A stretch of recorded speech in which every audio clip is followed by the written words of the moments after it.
comfortable and pleasant for you. So if there are any other ways that we can make this more pleasant for you and more comfortable, please see any one of us, especially with the scarves on, that were designed by our executive director and her assistant.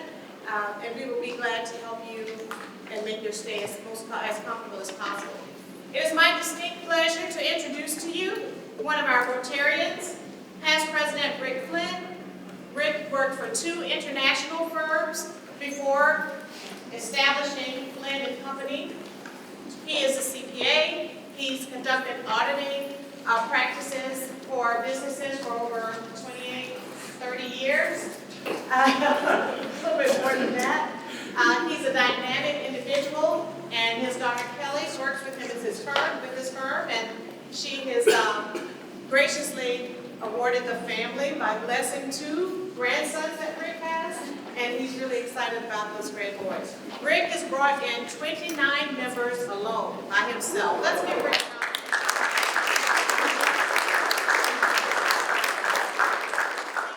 President of the Rotary Club of Cincinnati in 2018-19. I welcome Rick Flynn to take over this session. Thank you, Rick.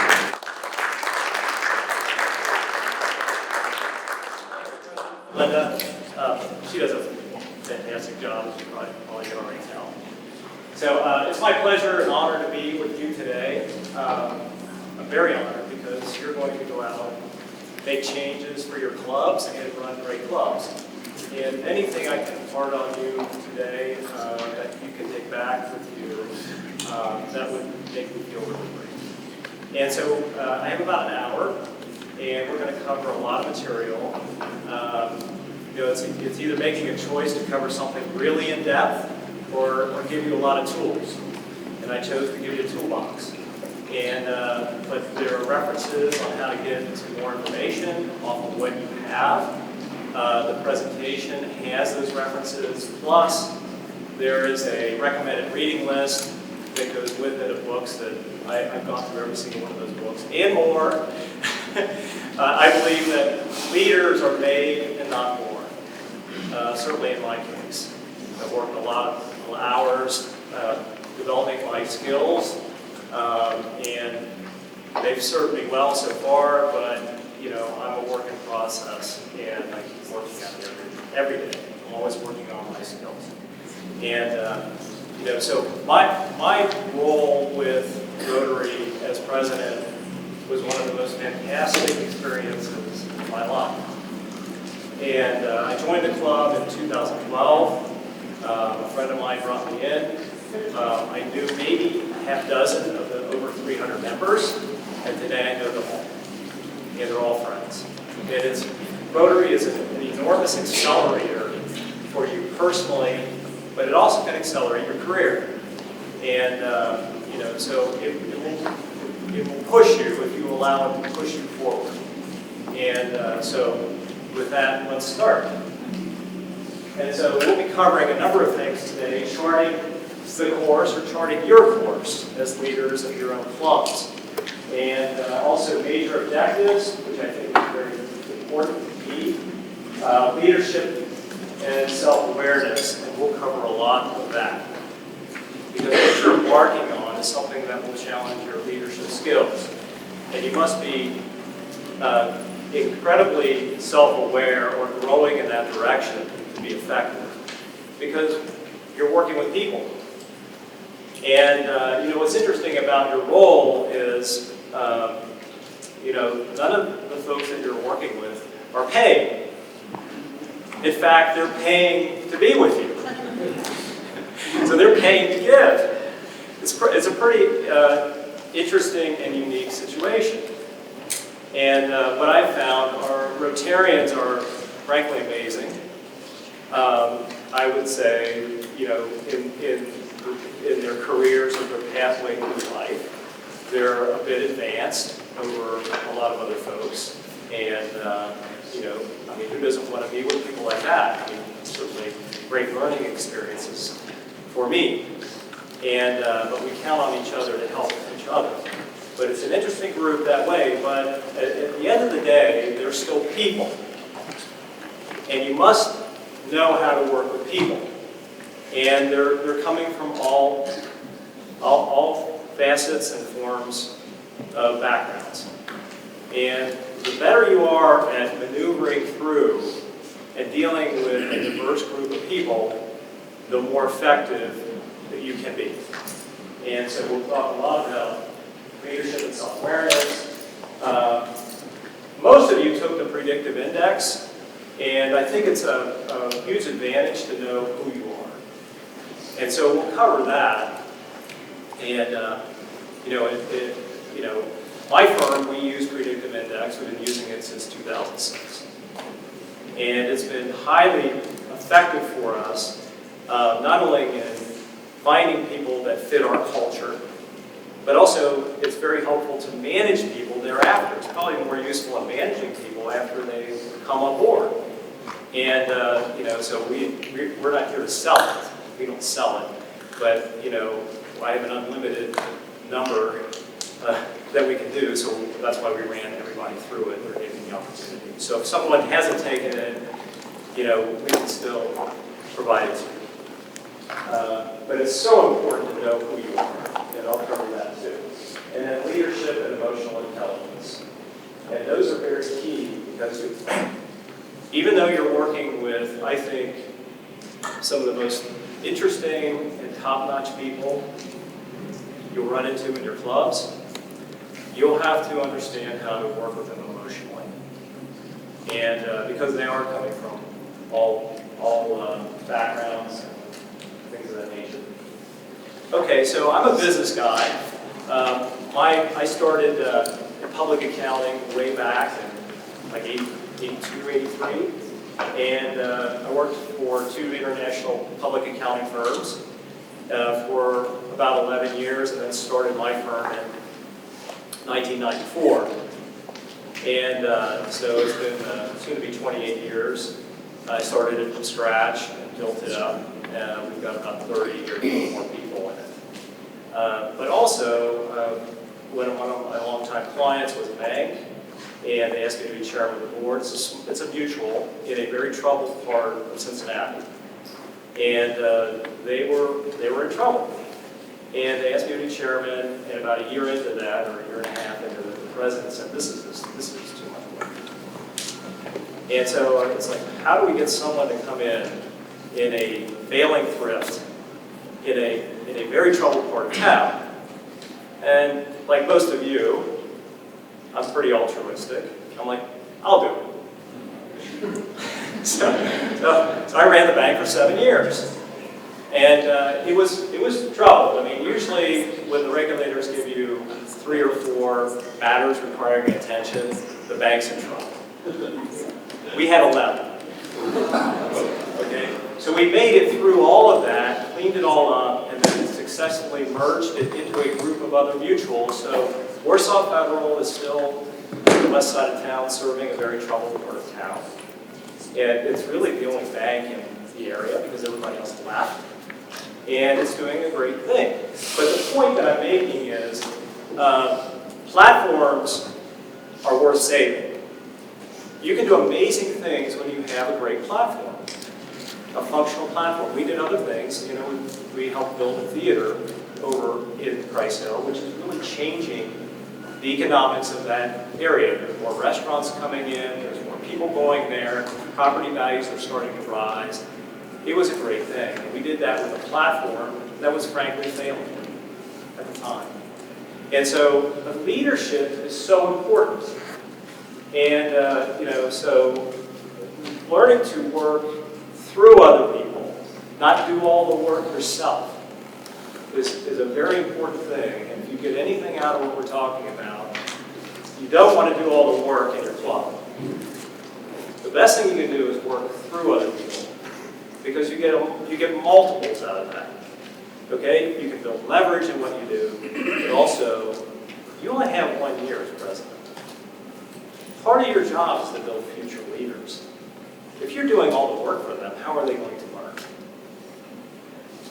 So, why organizations fail? Okay, as a business person, I can tell you quite a lot of each one of these. Lack of long-term organizational vision. I think everyone in this room probably understands that. If you're at this point, running clubs or getting to run your club, you're there. Failure to establish clear goals and objectives. Very key. Misunderstanding what customers want. You say, wait a minute, customers? What are you talking about? We're a club. You do have customers. Your number one stakeholder are your members. And a lot of times, we don't listen to them. And we must understand what your number one customer really wants. You may not be able to give everything that they want to them. In fact, you probably shouldn't. You know, as you get into these roles, you're going to have a lot of people, it's like coming up to you saying, now that you're in that position, this is what I want. Okay? And, you know, this is where the hard work begins. You know, in understanding who you're talking to and how you can make this work. Okay? But you can't please everyone. It's impossible.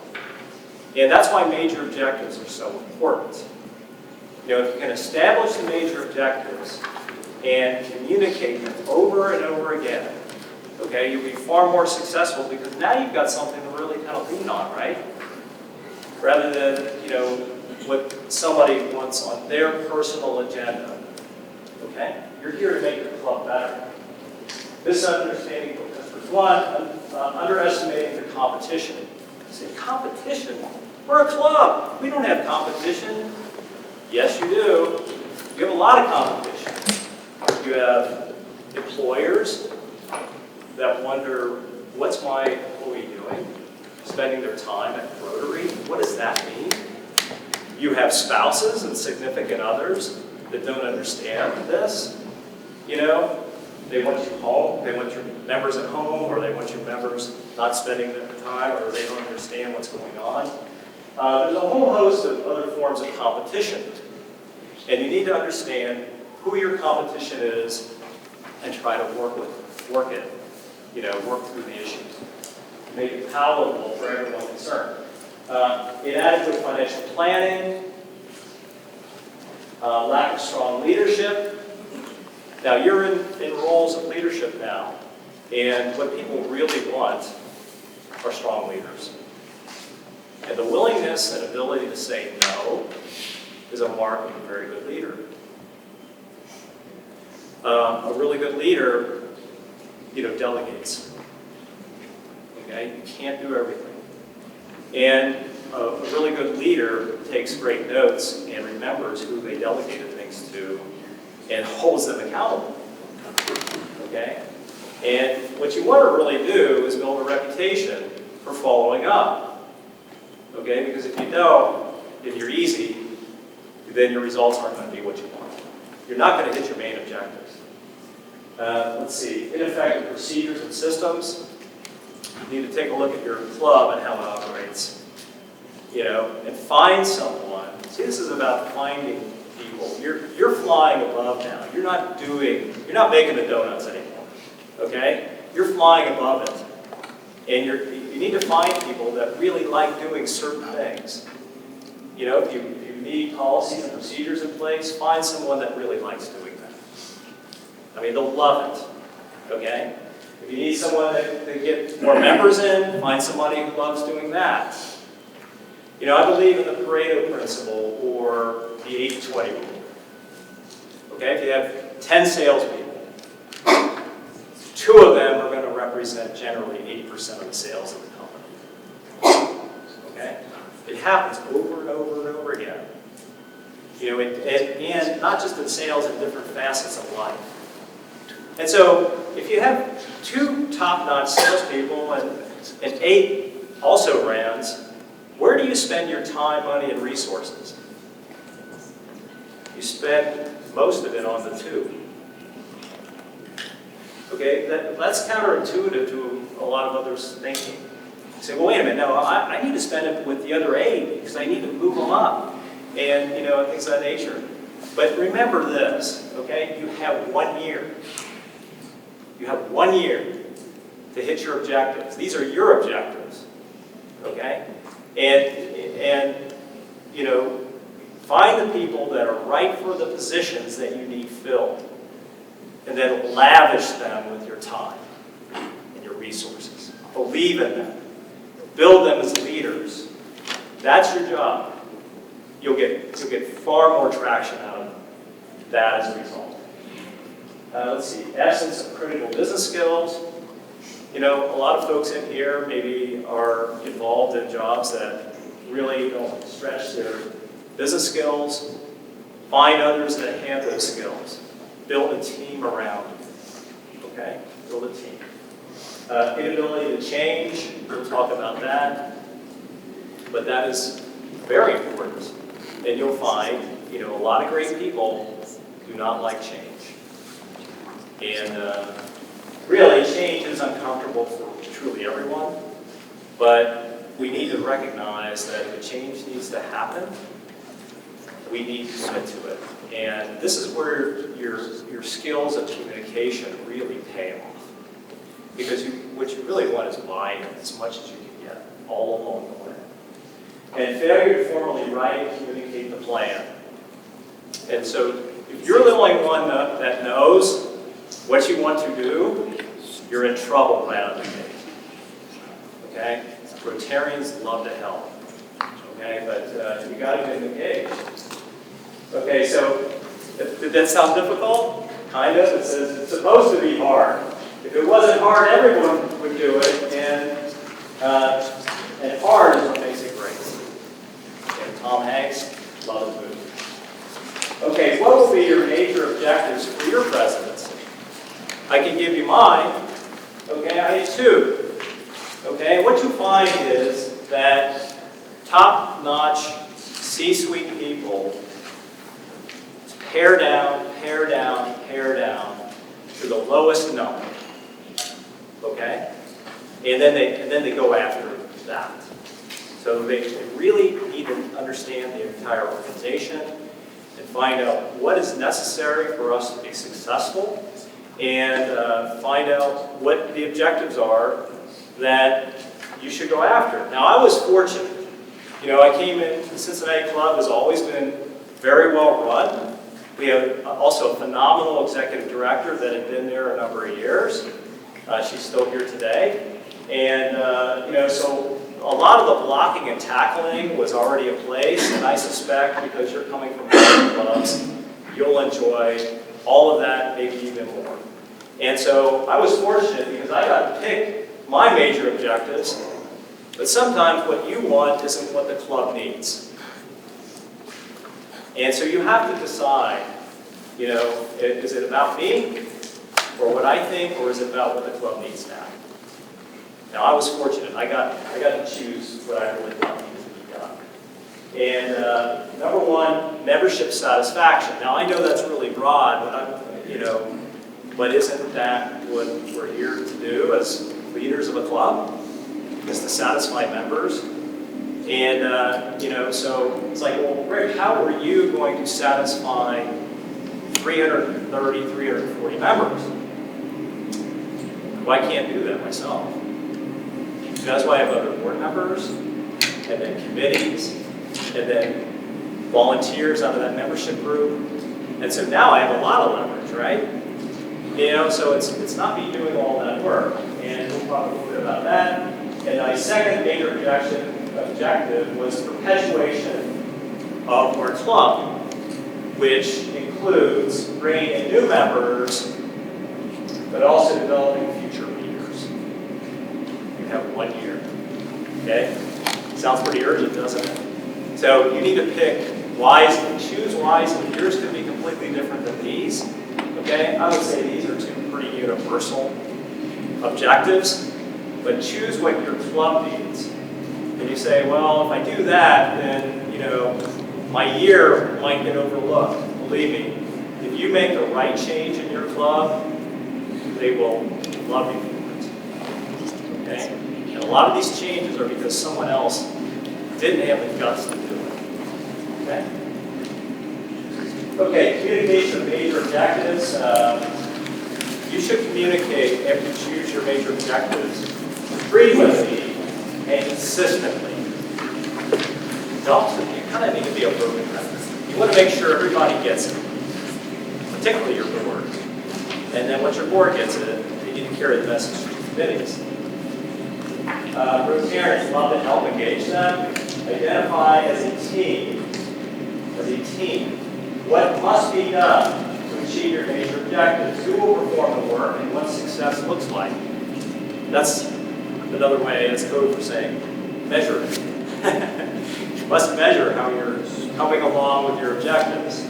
And but as a team, that engages as many people. Engage as many as you can in that process. Measure progress at least quarterly. Assign board members to oversee committees, but not to run committees. Okay? And you'll find this. I am confident, I will bet the farm, that some of your board members will want to say, well, you assigned me 3 or 4 committees, and now they're running those committees. That's not their job. Their job is to oversee the committee. There's a big difference.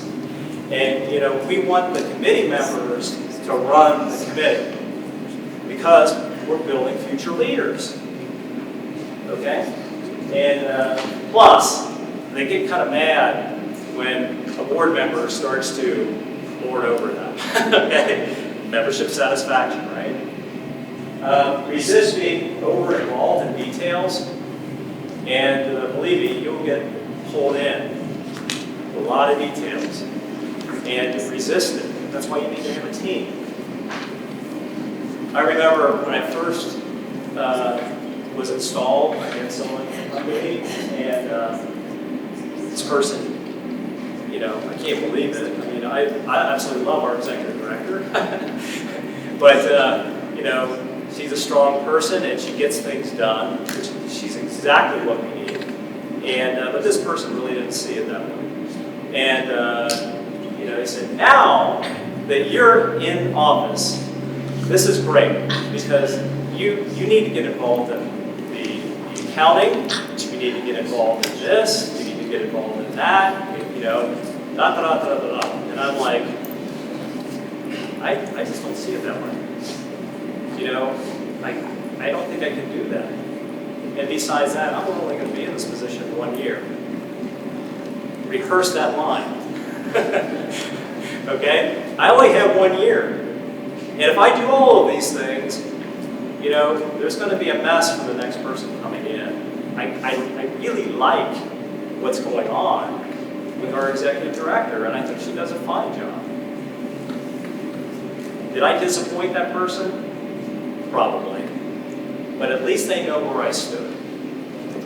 And she certainly understood or viewed me as a strong leader at that point.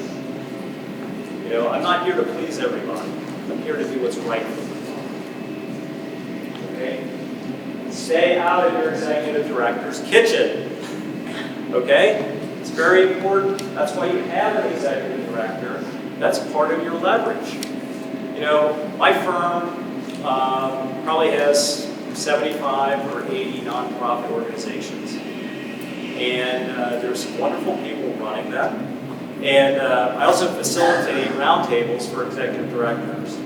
And one of their number 1 complaints, frankly, are their board. Board doesn't understand me. Board doesn't understand what I do. Board isn't reasonable. Board doesn't want to do what I ask them to do. On and on and on and on. And so I've learned a great deal about nonprofits and business organizations. And when you hire someone to do a job, make sure they have a great job description. Make sure they understand what the job description means. And if you need to, ask them to maybe write a paper or something like that, or next to each job description item, write out what they believe that means.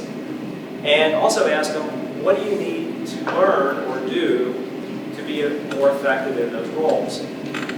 After you set the stage and you've got all that done, let them do their job. Because your job is a big job. But your job isn't to do their work. Your job is to do your work. And that work is going to be largely determined by your major objectives. Okay. Change your thoughts, you will change your world. Okay, so we're going to get into some of these other matters in regard to how you operate, how you think about yourself, how you work with other people. I'm sure many of you have read this tremendous book called The Leadership Challenge. You know, if I ever die and come back, I want to come back as like a college professor. Because then I can write a book, and then every few years I'll change a few things to get more royalties. This is like the gift that keeps giving, isn't it? Look, they first came out with it in 87, another edition in 95, 2002, 2007, 2012. You see a pattern there. You know, that's probably when they're turning in their Ferraris to get new ones. But this was an amazing book because this will save you an awful lot of time. And so what these two people did, Kuznos and Osner, they interviewed hundreds and thousands of people to determine what those people view as the best characteristics of what makes a leader. And they came up with hundreds of words. Hundreds of words. And they're like, well, this list is just a bit too long. So they started polling people. And they did it not only in our country, down below, but they did it in other countries. And their views were somewhat the same, largely the same, although their percentages were a bit different. We don't need to get into all of that. But they got this down to 20 words, and then they started polling people. And what's very interesting, in all 5 of these years, the same 4 words kept coming to the top. Isn't that interesting? And between 87 and 2012, these 4 words every time rose to the top. Okay?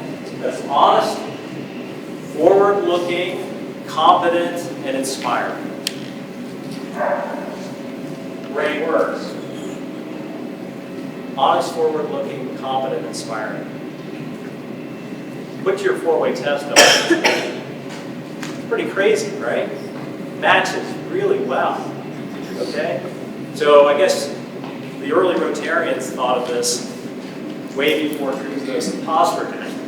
Okay? So we have something there that really makes sense. But you know what's so great about this book is instead of worrying about all the things that we might think someone might expect out of us, if we focus our energies on those 4 particular words, you will be absolutely amazing. Doesn't that save you a lot of time? So, you know, as we have the 4-way test, screen what you say, think, and do against these 4 words. Challenge yourself. You know, examine yourself at the end of the day. How did I interact with people with regard to these 4 words? And I guarantee you will get better and better and better at it. And interesting things will happen. Like your employees will like you better. Your members out of your club will be like, wow, this person's really got it. I'm so glad they are in office. Your family will like it too. I mean, think about what your family wants. Okay? I think they want you to be honest. I think your kids definitely want you to be forward-looking for them. And confident, of course, and who doesn't want to be inspired? And so I really love this particular book. It's on the recommended reading list. Let's keep moving. Okay, so when we talk about emotional intelligence, or EQ, there are several things that really are key factors that underpin EQ. And so we have self-awareness, self-management, empathy, relationship management, and effective communication. You will not be successful unless you have some skill in all 5 of these. And so the ability to do these things is very key, and it will propel you not only in your 1 year, but the rest of your lives. These are the types of things that I work on a lot. I'm definitely not a perfect person. And I know I have to continuously work on these things. But it's one of the Emotional intelligence is one of the strongest predictors of success. In fact, I've read books that indicate, unless you are, stellar in a particular field, like a surgeon or a nuclear physicist or someone like that, okay, then there's the rest of us. Okay? And, so how are we going to make our mark in life? Studies have shown the ability to work with people far exceeds technical abilities and other abilities like that. Okay? And, so now you're thrust into this position, you've got a bunch of people to work with. This is your money play. Okay, we won't go through all of these, but this is some really nice questioning that you should go through for yourself. Okay? Do I have a clear understanding of my emotions? And how does that exhibit itself or play out when I'm working with other people? So if you have a very intense job, do you have the ability to turn it off when you're working with in other areas or other people or with your family? Do I have a clear understanding of the emotions of people around me? So that requires us to listen. And listening is one of the top skills to be able to have emotional intelligence. But sometimes, don't we want it just to be about us? Okay? I'm busy, so therefore I get to do whatever I want, including eat that candy bar, or maybe 2 of them, because I deserve it. Okay? How we deal with our own emotions is key, because we have to be able to understand other people. We have to really put ourselves on hold for a second and develop those skills to be able to separate ourselves, our problems or our issues, for those really important moments. Moments. That's what people remember. They remember moments. Okay? They may not remember what you said, they'll remember the moment. And so your ability to deal with that, to deal with yourself, to be able to be more effective. So a couple other areas: self-awareness and communication, aware of nonverbal cues. Okay, so you might be saying the right things, but you're glaring at them. Okay, not a good thing. Okay, how you interact with people is so key, and those nonverbal cues. They're kind of like giveaways sometimes. But practice active listening when interacting with other people. These are the things that are good at the end of the day, and we go through this checklist. And say, well, how did I do? Well, maybe I didn't do so good there, but I did good over here. But how can I replicate? How do I build a bigger repertoire of skills? It's not that you're trying to fake it or fool anyone.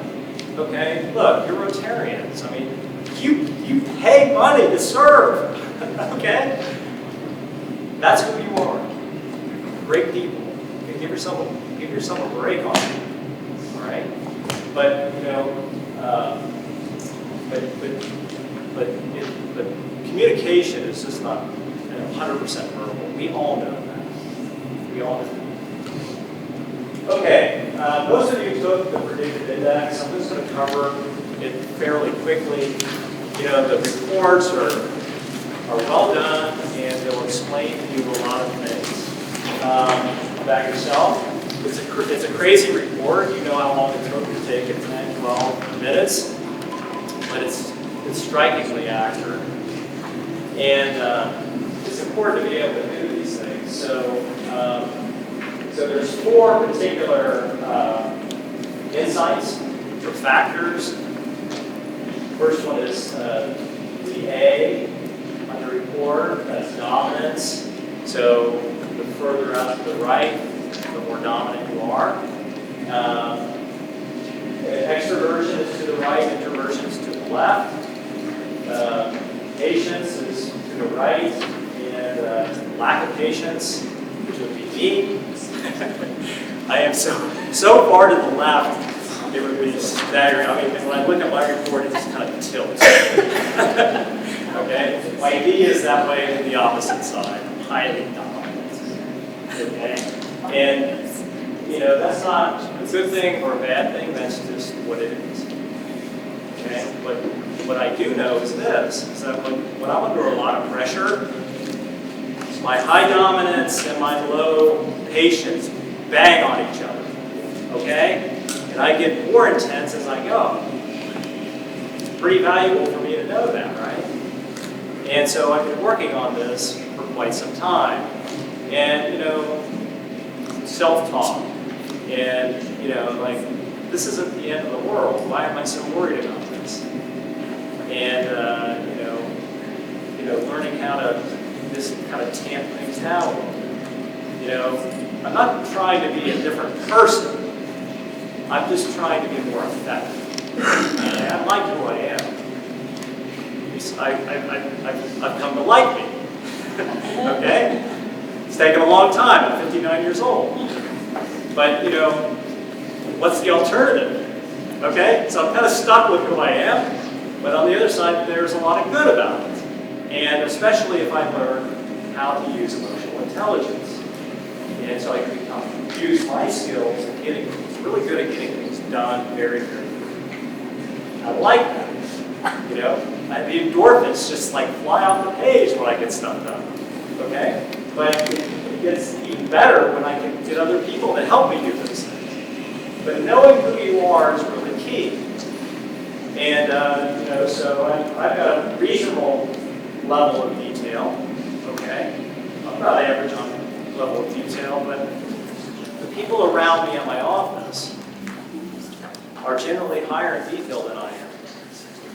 Okay? Makes sense. We're a CPA firm and a consulting firm. Okay? They're working on some really interesting things that will save people money or affect their lives or their families' lives. So we can't really afford to make a whole lot of mistakes. And so knowing who I am, I know who I need to surround myself with. Same thing. When you're running your boards, okay, you need to know the strengths of the people around you and how to leverage on them. Okay, this is just a particular graph of Rachel Green. She's a maverick. And in your packets, you'll find all of this, but also a description of each type of personality that this promotes. There's 17 different personalities as Predictive Index has decided. Okay? But a maverick is an innovative and outside-the-box thinker who is undaunted by failure. Okay? And there are probably some mavericks in the room. Okay? So no particular personality is a wrong personality, and no personality is perfect. Okay?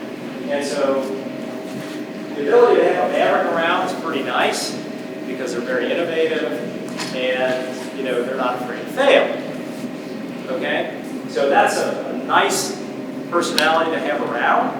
Okay? But remember this, mavericks. Generally, your attention to detail is very low. And the fact that you're undaunted by failure, you could lead us really far, really fast, but maybe in the wrong direction. So, who would you want to surround yourself with? It's very key. Okay? And that's part of emotional intelligence. If you're the type of person that says, I don't need your help, or I don't want to hear about it, things like that, you will get exactly what you deserve. Okay? And so working with other people is key. So the way this is broken down is the first section is yourself, behaviors that come naturally to that person. That's who they really are. The second one is self-concept. That's how the person feels they need to behave in their current role. Okay? The third third one is the synthesis of the two. And that's how they're perceived to act in the role that they currently have. Okay? And sometimes these look pretty similar, but in some cases it's very different. And if they're very different, especially these two, then you might have a lot of conflict in someone's life. Okay? They're maybe not happy in their role, things like that. Okay, so that's just the background on that. And then here are 7 reference profiles. You'll find yourself in here somewhere, I guarantee you. All right, so I'm a captain, I'm a problem solver, life change, and innovation while controlling the big picture. So when I talk about flying above everything, I really mean it. That's where I like to be. I don't want to get stuck in details. Okay, I don't like routines. I don't want to get stuck in details. I can do details, but that's not my job. That's not how I see it. And so take yourself out of there. And then, there's a lot of good things about all 17 of these different profiles. The piece is you want to be able to put yourself in a position where you can do more of what you are best at and less of the things. Surround yourself with people that can make up for your shortfalls. Okay, tomorrow belongs to the people who prepare for today. That's why you're here. Okay? Your clubs are spending big bucks on you to be here. Okay? This is your preparation time. All right? And it's funny. I really enjoyed being president a lot. I really liked it. And but I worked really hard before and during that period of time. I love to delegate. I remember one board member saying, actually in a board meeting, it's like, you delegate everything, what do you do? That's when I knew I was on the right path. But what he didn't know was I was paddling like hell. Okay? I was working. And, most of you have day jobs too. And so, but prepare. Now's your chance to prepare. Think about what you want to achieve, what your organization needs, what your club needs, and then talk about it. Try to figure out what's best for your organization. Okay. This also came out of the Leadership Challenge. It's a great diagram, and it's very important because I think most of us understand or maybe have an idea of what state of flow is. A lot of people kind of get it when you talk about runner's high, or when you have a day where everything is just going terrifically. And why isn't every day like that? Okay? And so then you're in a state of flow. Okay? I think everyone's had a day like that. Makes, how can this day get better and why is it going to end? Okay? But the rest of the time, we're spending time in these areas. Okay? Arousal, anxiety, worry, apathy, boredom, relaxation, or even a state of control. And so what this doctor here did was he created this body of work around the state of flow. And what he's indicating is everything is determined largely by the challenges that you have, or the level of challenge you're experiencing, and then also your skills as they correlate to those challenges. Okay, so, if you're in a state of apathy, your challenges are low, and your skills are low. Okay? And unfortunately, I think this pandemic has done a lot of things to move us downward. Okay? But here's a big part of your job. Is like you have to assess where your club is on the scale. Do you need to raise the challenge? Do you need to build the skills? Okay? And that's something to consider. No, there's a border here, but there's not a border around here. And that means to me that challenges can continuously get higher and skills can continuously be built. And your state of flow can be endless. That's pretty promising, don't you think? I kind of like that. And so, but consider yourselves on a personal level. Where do you fit on this? And if you worry a lot, well, maybe it's time to figure out the skills you need not to worry. If you are in a state of relaxation, perhaps you need to amp it up a little bit. But you're here to represent clubs. Where does your club fit on this diagram? And what are you going to do about it? Because it's fortunately that you're here, and because you now know this, it's your job to get it back in the state of flow. Okay, the 6 leadership styles at a glance. It's a great article by Daniel Goleman, and I recommend that you get this. I absolutely love this particular diagram. There are 6 leadership styles. Coercive. Rotarians do not like coercive. Okay. I'm just guessing. Okay, I didn't use coercive. Okay, but there's authoritative, affiliative, democratic, pace setting, and coaching. Now, I'll give you a story. When I was in the Big Four, I was in both audit and tax. And, but when I was running audits, I probably had, at any one time, 7 or 10 audits going on at the same time. And, and either a manager or a staff member on it, or multiples. And so I would call ahead and say, I would really like to have, a set of work papers. This is when we didn't use computers for this. It was paper. So I'd like that stack of papers of what you did, reviewed, and on my chair, when I come out and see you, and, with a bow around it. Pretty blunt, isn't it?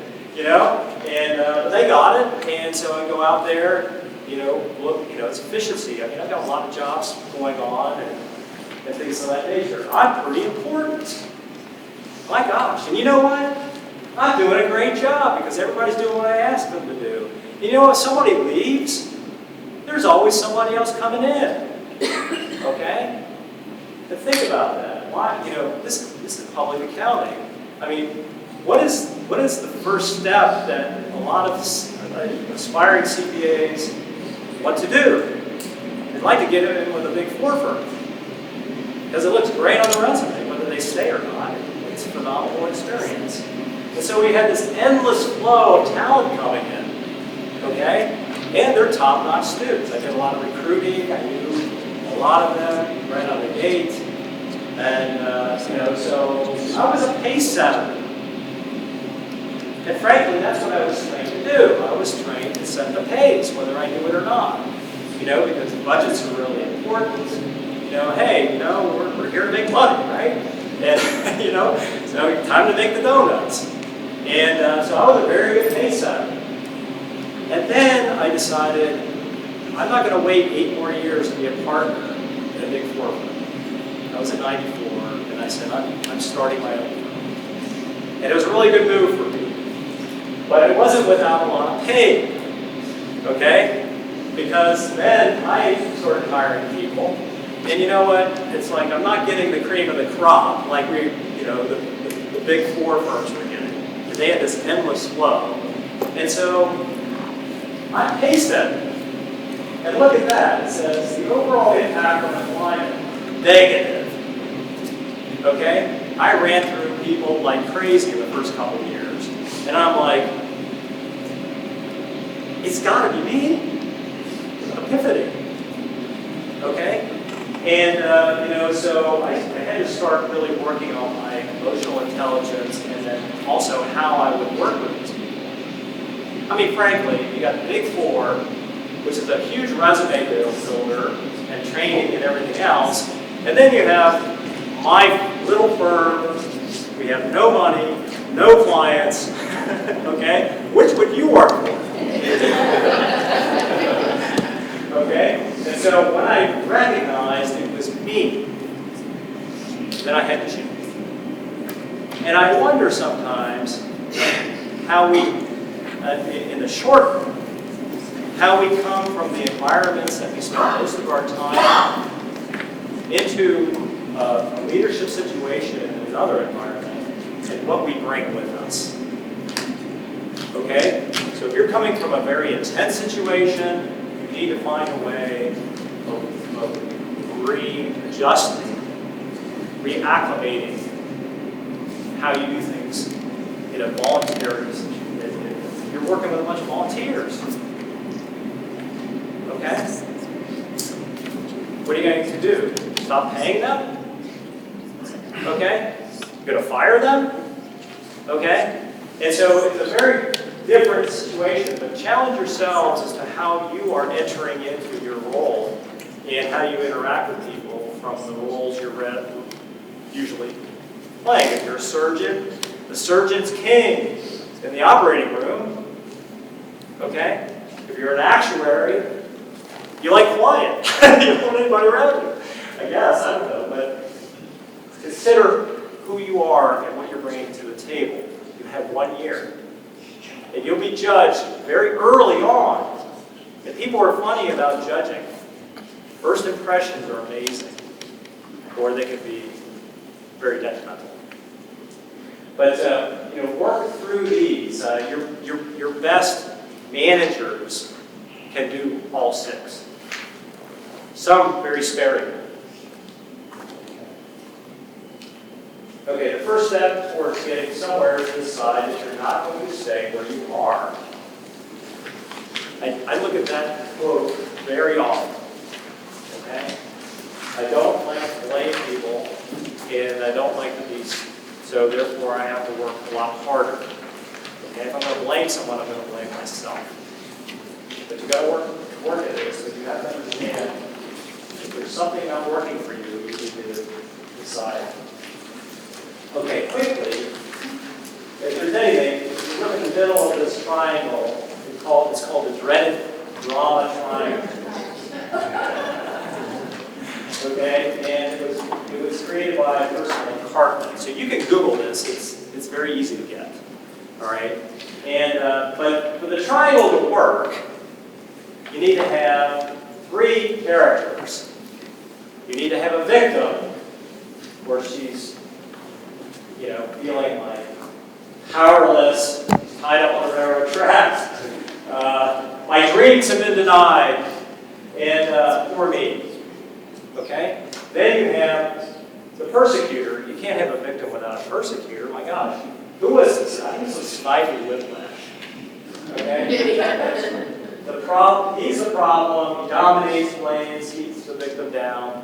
And then, of course, you need a rescuer. And I guess this is W. And he says, for you, here I am to save the day. I'm going to relieve your pain, but I fear not being needed. I fear not being needed. Okay, you'll find all of these characters, in your clubs. And I've presented this before in more detail with other groups, and I had other people some of the participants come up and say, I had a lot of this going on in my family. I did too. Okay, and the day I came upon this, it was like the sun coming out, because you start to understand these things. And the best way to deal with the drama triangle, number 1, is don't play it. Don't play. Okay? And, that's where your emotional intelligence has to be ready to go. And, don't play, downplay what they're saying. Oh, if you really think Fred was really saying that to you, I've known Fred for a long time. He's great. Now, what the victim will do maybe is like, I can't believe you're not coming to my rescue. Now you're the persecutor. Just don't play. still play. But you'll have people in your club that, will play games. And, it's important to know that. And sometimes you'll find that you ask the executive director, it's like, that person's been doing this for a long time. Okay? And, so it can be very, very detrimental. Most times it's not good if you're honest, forward-looking, confident, and inspiring. Nobody's going to mess with you. Okay? All right, lastly, there are two main causes of poor decision-making. Isn't this nice to know? Okay? And so, number one is insufficient motivation. And this really, according to the article, and you can easily get to it, but, the brain's an energy hog. I mean, your brain consumes a lot of energy during the day. And so over the many, many millennia, our brains have been more conditioned to save energy. Did you ever not just want to do something? I mean, even if you should, but you just don't want to do it, okay? Don't want to think about it, okay? That's your brain shutting it off, all right? And so that's that insufficient motivation. So you probably get that because we all experience it. And what's key is if you got something really important on the plate, you got to do it. You got to do this. And do whatever you need to do. Get other people around you. But if it needs to be addressed, address it as soon as you can. The second piece is cognitive biases. And there's a whole bunch of them. It's pretty amazing. Here's a few. Okay? Action-oriented biases. Excessive optimism. We're overly optimistic about the outcome of planned actions. We overestimate the likelihood of positive events and underestimate that of negative ones.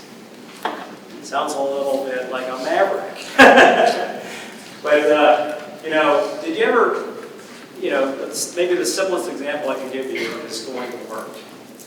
You say, well, I can get to work in 10 minutes. Literally, from my house, I can get to my office in about 10 minutes. If I hit all the green lights. Okay? And, if I think that way, I'm going to hit all the green lights, then I'm going to have a problem if I have a meeting in 10 minutes. I might. But a lot of people go through life thinking they're going to hit all the green lights. It doesn't happen that way, does it? Okay, so that's just one example. Overconfidence. How about confirmation bias? Okay? And, so if I go to Brett, if this and this happened and that, you would say yes, wouldn't you? And Brett says, well, can I ask some questions? Like, no! If this and this and this and this, Brett's like, well, if under those circumstances, I guess maybe, yes! Brett agrees with me! Okay? Confirmation bias, groupthink. This is something really important. Because, if you really need change, if your assessment comes up that your club needs to change in a particular area, you have to communicate this, and there's probably been some groupthink going on for a long time. A couple other areas, loss aversion, okay? Sunk cost fallacy, you ever buy a stock, it plummets. You better get rid of that stock. It's going down, it's still going down. If I sell that stock, I'm going to lose the $100 I paid for it. Well, newsflash, it's already gone. You've already lost that money. It's $20 now. You want to lose the 20? Or are we just going to continue to have this illusion that there's value there? Okay? And, a couple other biases. So there's a lot of biases, I guess, that are surrounding us at all times. This is about self-awareness. And being aware of where your club and your board, how they operate, and having the courage to, first of all, you got to pick. You got to pick. You We can't change everything, okay? But you have to choose, and when it's time to choose, you must have the courage to stand up. That's all I have for you. But thank you very much.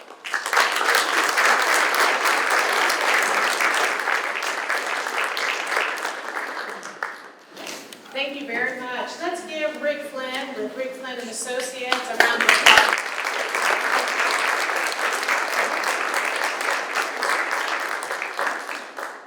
The next part of our presentation will be a little bit more interactive. Rick gave some very good foundational information, a lot related to Good to Great book, having people in the right seats on the bus as you move forward with your president-elect's role, and also with some strategic planning, which was what he outlined in some of the slides that he had. Next, we're going to go through a panel. I have some questions for some past presidents of the Rotary Club, Club 17. We are, and I will ask the questions to them. This is how this session will run. First, they will introduce themselves, take 1 or 2 minutes to do that. I will ask a question of them. Once they address that question, we will open up the floor for any comments that you may have, if there's questions that you may have about what they said, or if there are any comments or best practices that your club has been doing that you would like to share with your colleagues. And then I will pull that question to an end, to a close, and then we'll move to the next panelist. At the end, each one of them will close with one final word to each of you who are present with us today. So we will begin now with the introductions, and then we'll go into questions. Well, good morning, everyone. My name is Dave Carlin, and I've been in this club since November of 2009. I was our president in 2019 and 2020. I had the unenviable task to follow the guy that you just heard. So I wish I would have sat in this session about 4 years ago. But he was a great mentor to me, as are others that were before me as well. But I'm a partner in a marketing agency based in Chicago, and we have 11 locations around the country. And I have the pleasure of having a wonderful family. My wife of 30 years and 3 kids that I'm not sure they think I'm inspiring at this point, 23, 25, and 27. But and I've lived here in Cincinnati since 1989, so I am definitely a native. So, Susan? Thanks, Dave. Well, good morning, everybody. My name is Susan Wilkinson. I've been a Rotarian for 20 years. I was president of our club in 2013, 2014.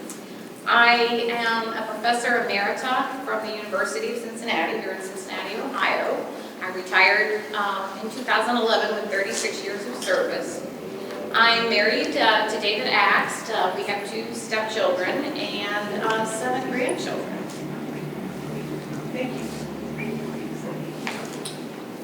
Good morning, I'm Owen Rasman. I think the senior of this group. I've been in the club about 35 years, 1984, I think. I was president back in 2007, which is a long time ago. And I, too, wish I was seeing Rick a few years ago. But, I'm retired. I've been retired for 4 years. I was in finance for 40 years. I took Merrill Lynch in with a private firm for about the second half. And I guess a good supplement would be that from the very start I had some good mentors and got me involved early after I got out of college with just a little bit of volunteering, Catholic social services, and a couple of things. And I think what has happened over the years with me is made sure I got myself involved in the community. With that curve where I got on too many boards and then kind of backed off a bit, but I think that has helped me in my leadership role with Rotary. And I'm sorry, I always forget this part. I'm married. I've been married for 40 years. I have no children, which is Rotary is my children, so I can take a little bit more time than most of you to do those kind of things. And I'm still very excited about Rotary. I'm Brett LeBar, and I was president of the club here last year. I used to be a business service executive at IBM. Before that, I was a human resource director at Procter & Gamble, which is what got us out here to Cincinnati as Procter & Gamble. I'm married to Marilyn. We've been married 43 years, both originally from the East Coast. And we have two sons, one who's active duty Navy, deployed somewhere in the Pacific, you never know quite where. And a younger son is a firefighter right here in Cincinnati. And I would just say as a parent, it's wonderful to have one of the two sons in the area. And we have 3 grandchildren who are in San Diego, young grandchildren. And the 4th grandchild is a 12-year-old Labrador Retriever in Cincinnati. A good pal. I've lived around. I grew up in Connecticut, but started moving around. Lived in Washington State, Georgia, Florida, Pennsylvania, Costa Rica. That was a big move. And then Cincinnati. And I've been here 31 years. We love it. And this is definitely home. It's really where our boys grew up, but a place that we really love. And I don't have too much more to say to that. I'll tell you just a little bit. Here's my exercise routine. I do a lot of walking. I enjoy it. I do some core and some free weights. I don't enjoy it, but I make myself do it. So it's a little bit about me. Thank you very much, panelists. They're great past presidents, very resourceful, very helpful, very encouraging. The first question will go to past president Dave Carlin. And the question is, what are some of the most effective strategies that engage members, especially club members who have been with the club for 10 years or more? I think some of the things that we've done in this club have been trying to segment our members into different buckets, so to speak. And we have a lot more women in Rotary now than we ever did. We have young professionals. We have a concerted effort to create corporate members as well. And each one of them have their own needs. So what we've done is try to create programming to appeal to those particular needs. So that's one way to try to keep people engaged. The other thing that we've tried to do is incorporate family. And I think it was it your year, Susan, when we created the spouse partner membership category. So we had a lot of members who their spouses would show up at certain events, and we thought, why don't we get them engaged? Why don't we try to create a family within a family, so to speak? So we created the spouse partner membership model, and that's been very successful in the last 5 to 6 years. And we continue to try to work on incorporating family and service events. It gives parents the ability to bring kids to events and try to train them, inspire them on what service is all about at a young age as well. So we've continued to try to involve family. I think really what the secret sauce is with engagement, in my mind, is it's really creating meaningful service events and a meaningful connection to our club through service. And that sounds very cliche because we're all about service, but I know there's certain clubs that do it better than others in terms of trying to make sure that there's a service connection. And when in Brett's year last year, he created a fruit roll project that was a concerted effort to try to bring fruit into the food deserts in Cincinnati. And think about how that tugs at your heartstrings when you know that somebody doesn't have fruit. I mean, we all have fruit. We could all have access to fruit. But the ability to through service, create a connection and an engaged member. In my year, 2019-2020, we were sailing along, and then February and March hit, COVID hit, lockdown hit. What do you do? Well, at that point in time, a lot of people came together, including Linda Muth, our executive director. We came up with really 4 different major outreach efforts to try to make sure that we are connecting not only with people who need it, but also with members. Because we couldn't meet anymore. We were doing the Zoom thing like everyone else. And we had to figure out different ways to connect through outreach and other causes to try to make sure our members stay engaged. So we had 4 different projects, and I really won't go into all the details, but I think we raised over $200,000 to support these various projects. But that was a huge connection effort to make sure that our members were engaged with the club. And if we hadn't had COVID, probably wouldn't have done all those, but with COVID, without COVID, you still need to think about how you're going to create the service opportunities to make sure your members are engaged. And I think the other thing that was kind of an aha moment for me, there's a number of folks in our club who are international focused. And I've never been that way. I've always thought about, okay, well, what are we going to do to improve our local community and that type of thing. But I learned a lot from others who have served on mission trips and other types of either Rotary or non-Rotary events around the globe, that there's a definite need for certain parts of our clubs to be focused on international projects. And we've been pretty fortunate in our club to get district and RI grants, but we've done some really cool projects in Madagascar, Ghana, and Uganda. And I think that's another connection point for those people who really need that to be valued and engagement with the club. So those are just a few high points, I guess, that I think about when I think about engagement of our membership, especially those who are around for a while. Okay, thank you very much, Past President Day. Are there any questions from the audience or any comments? Thank you very much. Chief West, President Little, can you describe the sort of service opportunities that you were talking about with you did during COVID? Yeah, the first thing that we did, which was... Can you repeat the question? Okay, so the question was, can you describe some of the things we did during COVID to keep our members engaged? I think that's it. So one of the first things we did is that we prepay our lunches here at the Hilton. And some of the staff members that have taken care of us as a club have been on this staff for, I don't even know, 20 years. And so one of the first things we did was we wanted to devote the money that we were going to pay anyway, and we wanted to provide it in the form of gift cards to some of the people that have served us so well over the years. And I think we had, I think each of 35 people got $650 in a Kroger gift card, because when you don't have a job and you're on an hourly wage, you need some support. So that was one of the first things we did. Another thing that we did was, and these are really, honestly, I don't know if Linda is still here, but the brainchild of Linda Booth. She came up with some, what I'll call triangular projects that really were impactful and kept our members engaged. One of them was, think about if you're a Girl Scout in COVID, you can't go door to door and sell your Girl Scout cookies. There's tons of excess supply of Girl Scout cookies that are going nowhere. Well, Linda came up with a concept for us to buy those cookies, supply them to another nonprofit that's called The Soup, which actually takes excess food from restaurants, and they create meals and then deliver them to those that are in need.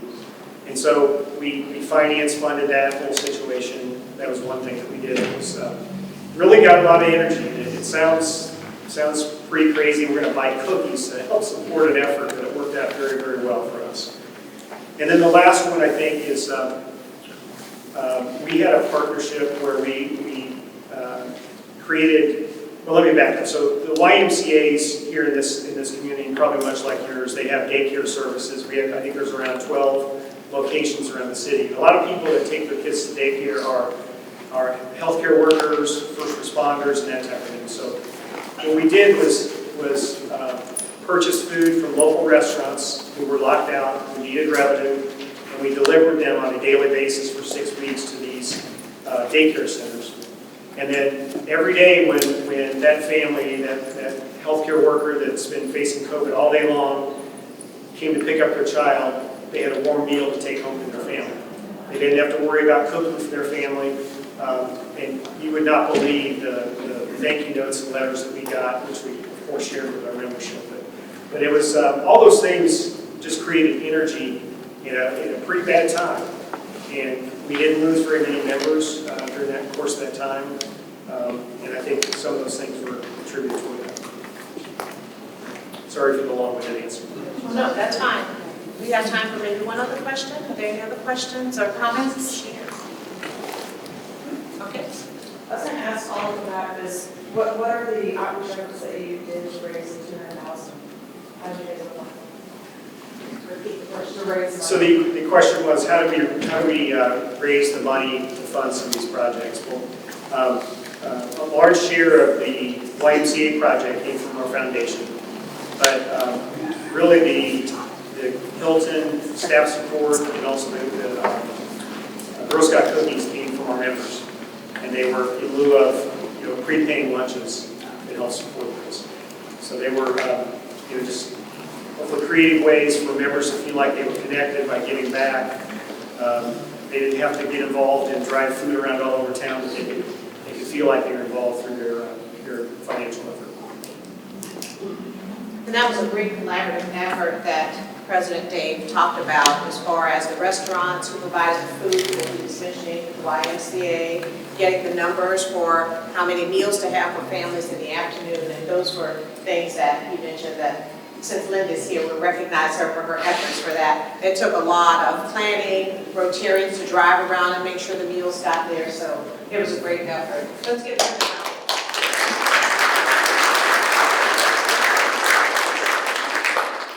Hopefully we'll have time at the end if you have some additional questions. We're going to move on to the next question now. And that question will go to past president and now assistant governor, Susan Wilkinson. And that question is, what adaptations, and some of those Dave just mentioned a little earlier on, has the club made since COVID? And which of those adaptations will remain with Club 17 as we move forward with the variants and our response to COVID as it stands now? Susan? Thank you, Melinda.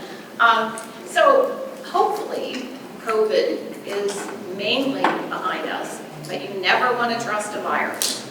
Keep that in mind. So one of the things that Dave mentioned that we adopted early on when COVID hit was virtual technology, as I'm sure all of you did.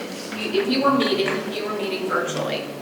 Now as time went on, obviously the requirements for COVID minimized, and people were able to gather with certain requirements. And so you were doing, I'm guessing most of you in this room were doing a hybrid model. You were perhaps meeting in person, but also meeting via Zoom or WebEx. Well, one of the things that I think Club 17 has pretty much decided is that we will continue for an unspecified amount of time using a hybrid model for all of our meetings. So we continue to have a Zoom component to our weekly meetings, while we also have an option to meet in person. And I think if you think about it, there are a lot of advantages to meeting virtually. Again, there are still members in our club that are COVID hesitant, and I certainly respect that and understand that. But I think having a virtual option also allows you during the work day, if something comes up and perhaps you don't have the time to drive to your meeting, park your car, go to the meeting, and get back to work within a certain time frame, it gives you the opportunity to still interact with your club, even though it's not face-to-face. And I think in some respects, this is a way to maintain member engagement. Yes, it's not the same as meeting face-to-face, but again, you're still informed in real time to what's going on in your community with your club. So we see that as something that will continue for us. Also, the other thing about the virtual components of Zoom or WebEx is the value of having committee meetings that way. Instead of cramming 12 committee meetings after your weekly Rotary meeting, those can be staggered and meetings can be arranged at other convenient times for members. So we see this technology as staying a part of our club in the future. The other thing I wanted to share with you that happened to Club 17 that I think will stay with us is how we manage our service project. And it's been interesting because, as you all are aware, now the 7th Avenue of service for Rotary International is sustaining the environment. And during the time when the restrictions for COVID were somewhat minimized, we began holding service projects, but they were service projects that were all done outside and actually did relate to our environment in one way or another. For example, we did some beautification projects at schools. We did a cleanup on a creek that runs through an industrial section of our city. So we've done since July 1st, there have been what we call 15 hands-on service projects. So these are the service projects that we do on a continuing basis. Since the 1st of July, we've held 15 service projects, and all but one of these has been done out of doors. This led us within the club to actually establish a committee. So we've actually created an environmental sustainability committee within our club. So that's very new to us. But again, I think driven by the desire to be outside as we're completing our service projects. The one service project that we did since the beginning of July, it was indoors, but we limited that service project to 10 people. Now, I think this winter will be interesting to see what the club adopts. I don't know the decisions have been made along those lines as of yet. But again, we need to maintain sensitivity to issues related to COVID. I actually would like to hear from all of you what you've done. I tossed out 2 things to you that we've done, but I'd like to know what you've adopted since COVID that you think will be a part of the future of your club and share with everybody in the room. I see a hand in the back. Hi. I'm Owen Williams with the Rotary Club of Chicago. We also went to a hybrid method that we are continuing moving forward because we got a lot of international people that come to our meetings now because we're able to do it hybrid. We have someone who comes from Australia every week at 3 o'clock in the morning to come to our meeting. So God bless you. I love Rotary. But we try to continue a lot of the service projects that we did annually through COVID. So we used to go to a children's shelter and read Christmas stories to them. And obviously we weren't able to do that during COVID, but we did it virtually. So we set it up so that we could virtually get all the kids together into a room and we read stories, and then Santa showed up via Zoom at their, on the screen, and then the gifts that we had already dropped off for the kids that were then given out when Santa came down the chimney. And then we also did, we continued it and we did story time with a lot of different schools where we read books to the kids at different schools or different organizations for students, for the children that were there to help promote literacy and things like that. So we also did some other hands-on projects. We worked with the First 5 and we did the hygiene kit that we gave out where there was an in-person component to it. We did meals for that. And so we offered a lot of hands-on components for people, Zoom components, and then just a financial component for people who didn't want to do it in person, don't like Zoom, because we still have that. It's like, I don't understand that. So they could just write a check and help to support that moving forward. We also, we had a member who is a designer, and she made our masks. And so if you came to a service project, you got a mask for free as part of the service project. But you could purchase masks, and all the money that we raised for masks went to, we did meals for the front line. And so that went to that project, and then we transitioned that into meals to seniors, and we did seniors meals for the duration of the year last year. So all of that money helped to go toward that initiative. So everyone knew when they bought a mask that $20 directly went to that service project or whatever other COVID-related service project that we had. And that's pretty much how we kind of work through. Thank you for sharing.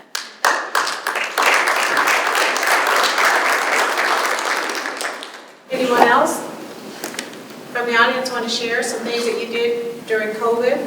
Thank you.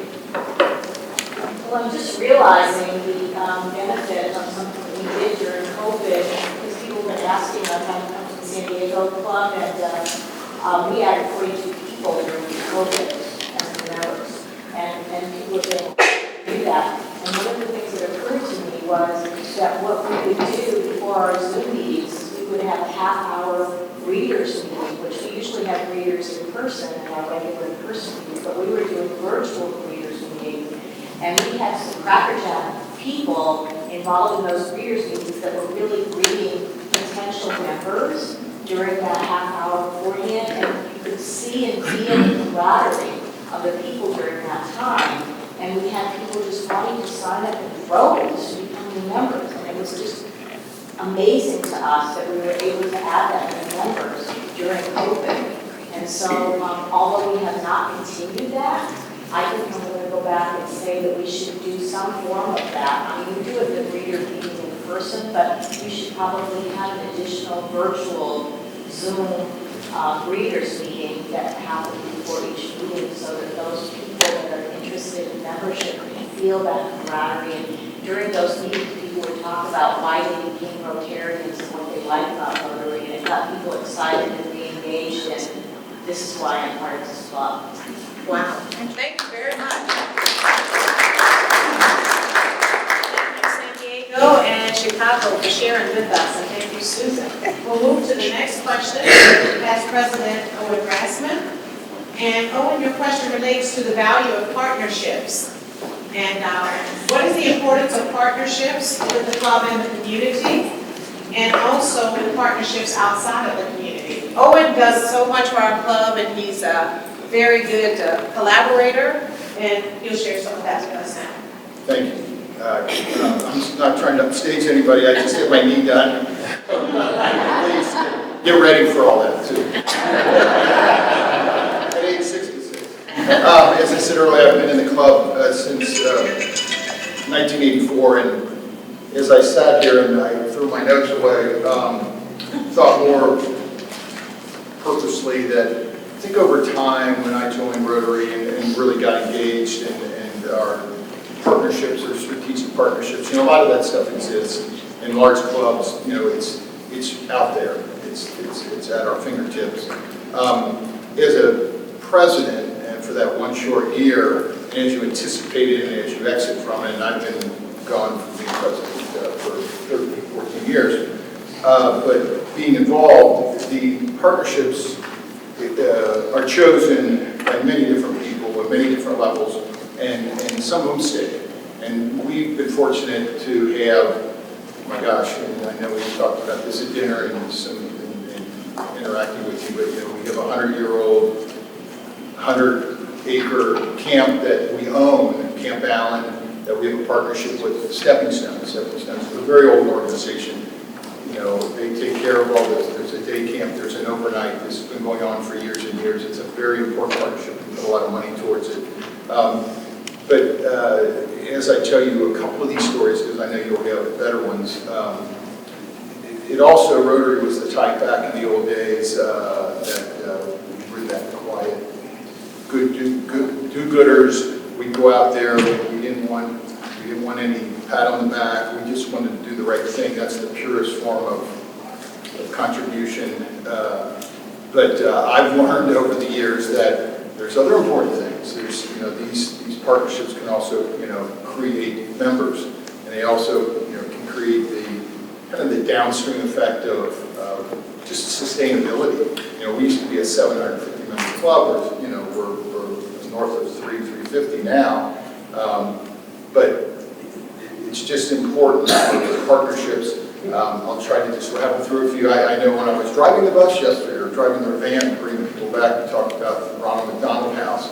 We have a very strong children's hospital here. We have members of Children's Hospital, the Ronald McDonald House here. In the old days, we used to go over and actually make meals and cook for them. I think that's a little different now with COVID, and even prior to that, safety and good nutrition or whatever. But those kind of partnerships, those are the people that are now us, and it's being a mid-market town.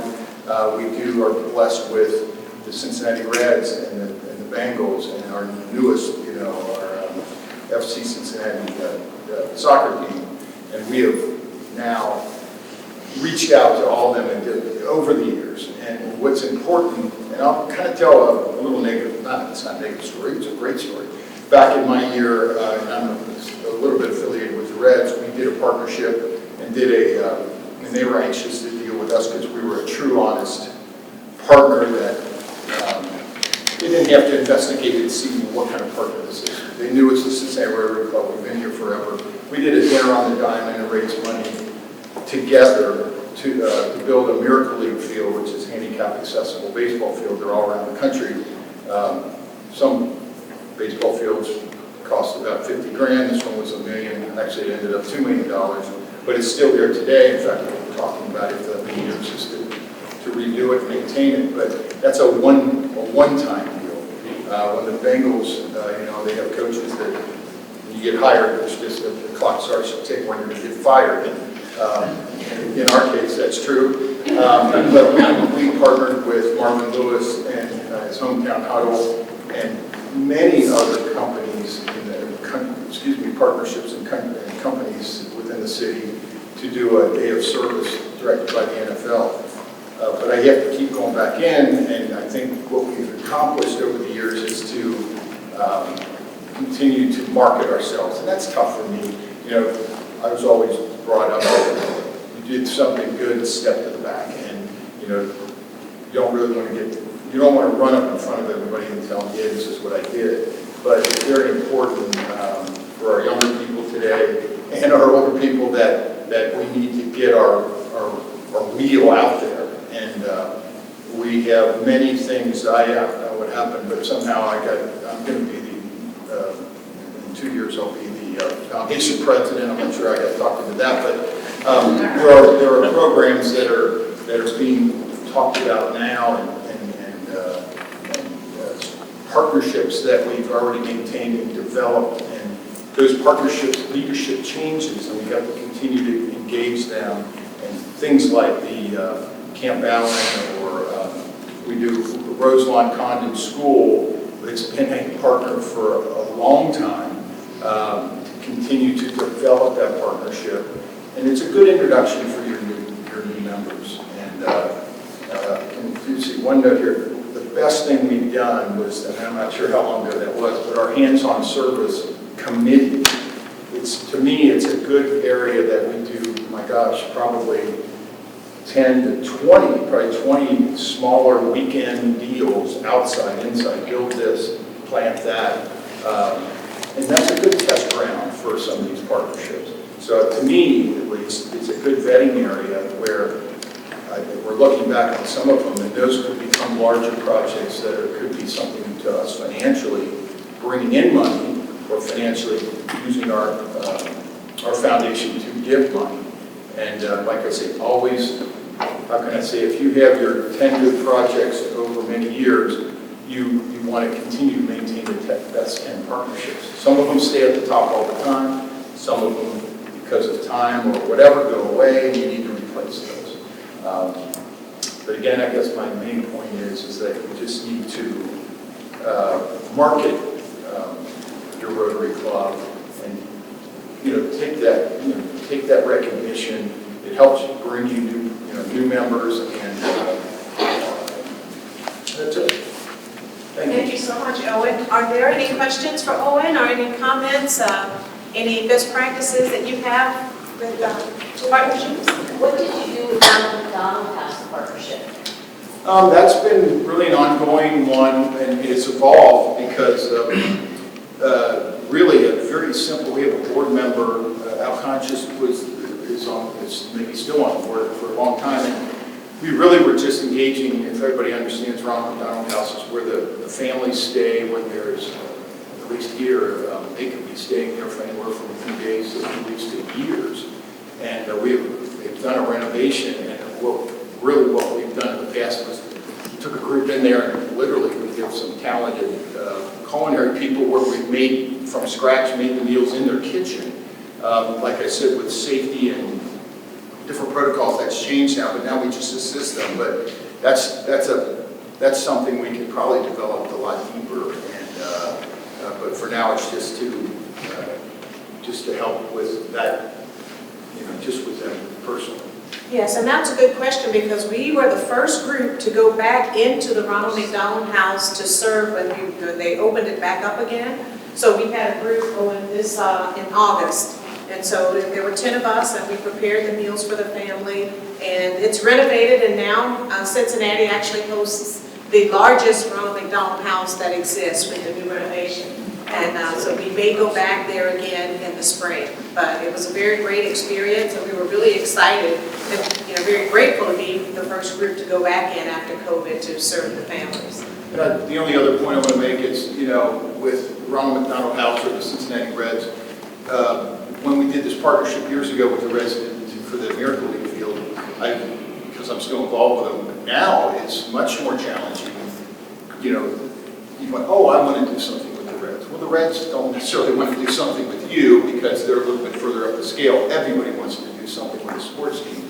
So we've not, and that was maybe the negative, we've not kept that engagement over the years. It's not like we can raise $500,000 every year with this dinner, but sometimes we go back but I think that put us in a position of trust where if we did come up with a great idea, you know, we can take it to them and partner with them. And so like I said, they do come and go, and you just have to be savvy enough to know when to use these partnerships. Right, and we were very fortunate to have Elizabeth Blackburn, who is the granddaughter of the Bengals owner, to be our speaker in September. So we're hopefully, she said when she was so glad to be here and that our goals and objectives mirror each other, so perhaps we'll be able to foster that partnership as well. Then we have one last comment and then we'll move to the last question. Steve Morgan, San Jose. Thank you for your comments. As someone who's been in the club for 35 years, this might be slightly off topic, but I think everyone in the room was struck when you said you went from 750 to 300 members. And I'm guessing you experienced a lot of that in all the years that you were here. And my sense is that your club is as successful and active as any I've ever heard of. In brief, how does the club go from 750 to 300 over 34 years? A little bit of it's math. You know, we probably developed some partners with probably 7 to 9 regional sponsors for Rotary clubs in our area. You know, right across the river to, you know, within a 10 or 15 mile, you know, reach. And I think I said this to some people last night from being an old business person, you know, downtown, go to lunch for 3 hours, maybe get a couple of drinks. It's not the thing to do anymore. And, you know, with Zoom and younger people, we just have to be a different, better club. And I made that comment, I think also that by the time we're just masses of people, and I think we're probably just as successful because we try to engage our members all the way from the very beginning when we come into the club, better. Even when I joined, you know, you're engaged at this club the day you come in with a mentor, and a lot of it is the way things accrue with these other clubs, but my business or my company is not even downtown anymore. It's in the outskirts of town, and so that downtown core just isn't there. So it's kind of a fight to make it worth coming down to be in this beautiful building for lunch every week. Thank you very much. And thank you for your participation. And we will move, thanks San Jose. We will move to the last question for immediate past president Brett Lamar. The first question is, deals with transitions. You know, each year we have a new president come on board. So how can we improve the continuity in the club, and what has Club 17 done to promote that? First question. You have 2 questions. Yeah. They're related though. So in terms of transitioning from one year to the next and having continuity, I'm sure that maybe most of the clubs here have some kind of a plan in place. Maybe it's a multi-year plan. And what we did in our club when Dave Carlin was president the year before I was, we started with a really comprehensive member satisfaction survey. Now, we've done those in years past, but they tended to be simpler. This was really well done. Melinda, you helped design it. And based on that survey, which we did in 2019-2020, a Rotary year, we had a subcommittee or a board use all the output, analyze it kind of every which way, and say, if we're going to create something that fits, I'll just say, fits the Rotary service model but fits the nature of this club, what we know about our own members, how would we convert that into a strategic plan? We didn't have any outside consultants, but I mean, we have a lot of different skills within our club. I know some clubs go out and get a consultant, there's nothing wrong with that. But we turned it into a plan that we kicked off last Rotary year. We had 3 pillars, and I won't get into the details. People, projects, and publicity. And publicity was internal communications and external, but we wanted, as Owen was saying a few minutes ago, we wanted some external presence too in the Cincinnati area. And we basically had a number of action items to support each pillar. So that plan, we didn't create it to be exactly a 5-year plan, but the plan that Dave started with a member satisfaction survey that rolled out toward the end of his year was in place for my year as president. Melinda has that same plan. It gets tweaked, and obviously some of the action items get dropped in COVID. Some things had to be dropped entirely. Some things were delayed, and some of the things you've even heard Susan talk about with projects were things that the ideas started last year, but we were able to really start executing more this year. But that plan really has helped communicate to our club, because beginning of last Rotary year, we communicated broadly. We have a mid-year club assembly. We did an update, how we're doing. Beginning of this Rotary year, rolled out the same thing. There's some tweaks, but it's the same basic thing. And our current president, like Steve King, who a lot of you have probably met maybe yesterday, Steve will be carrying out that plan. He was one of the people on the board of directors who helped design it. So that's been a real continuity earlier. Thank you very much. And the second question relates to the president-elect in terms of working with the club's executive director and aligning the Rotary year with the president-elect and the executive director relationship and how that is fostered. Thank you. So this is really related because, as Rick Flynn was saying when he gave his presentation, if you don't have something written, you really don't have a plan. So when we had the strategic plan, as Linda Booth and I were in Chattanooga 2 years ago, and the strategic plan got finished, and that was a very helpful large club conference in Chattanooga to me as a president-elect. Coming out of that conference and obviously having a lot of conversations, Linda and me thinking about the year that was going to come, as that strategic plan got finished, and she was part of that and all the communications. We basically took that and put it into her, I'll call it a work plan for the year that I was president. So there are some things about being executive director that are pretty much the same year to year. Some things in terms of, running the operation that don't change dramatically. But then as club priorities change, I think we all want to make sure that our executive director not just is aware of those, but there's really kind of agreement and sign off. And so Linda knew the top priorities, and we'd agreed those, and at the end of the year for the annual review, that was part of the review. So I think that written plan really helped too, just in terms of how Linda and I worked together, kept things very clear. And for those who know Linda, she's wonderful to work with. So, but I do think the written plan has helped as well. Thank you very much. Okay, are there any questions for Past President Brett? Any comments? Okay, thank you.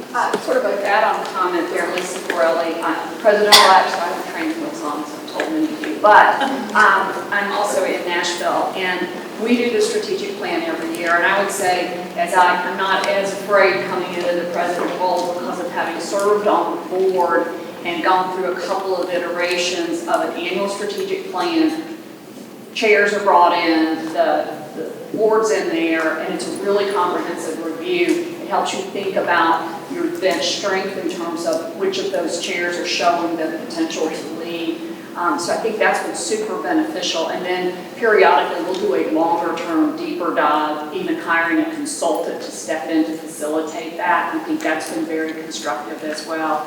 And I think, and we've had a unique situation. I think many of you may know Suzanne Buchanan, who led as executive director for 31 years for us. As she retired, our new executive director had a health issue. So we scrambled on top of COVID and everything else, in how to understand roles and responsibilities and all the hundreds of tasks that go into what that executive director, or if they have support as well, which we do have a part-time person.